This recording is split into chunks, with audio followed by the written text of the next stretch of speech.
Selamat pagi pemirsa, seputar info kembali hadir di sela-sela aktivitas Anda.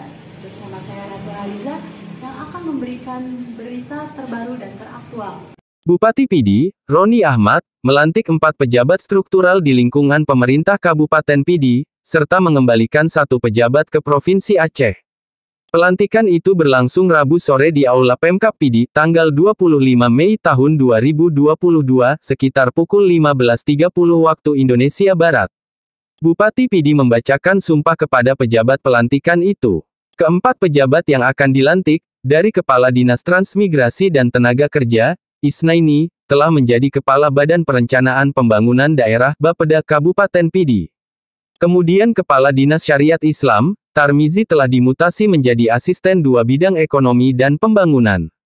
Kepada Badan Dayah, Bahrul Walidin telah menjadi staf ahli Bupati Bidang Ekonomi dan Keuangan, menggantikan Apriyadi yang dilantik menjadi Kepala Dinas Transmigrasi dan Tenaga Kerja. Kepala PUPR Kabupaten Pidi, Samsul Bahri, sempat ditempatkan sebagai staf ahli Bupati, kini dikembalikan ke pemerintah Aceh.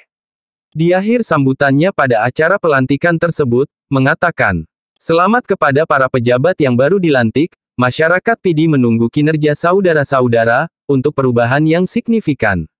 Kemudian Bupati Pidi juga menyampaikan, "Mari sama-sama kita bekerja keras mewujudkan visi misi yang telah ditetapkan.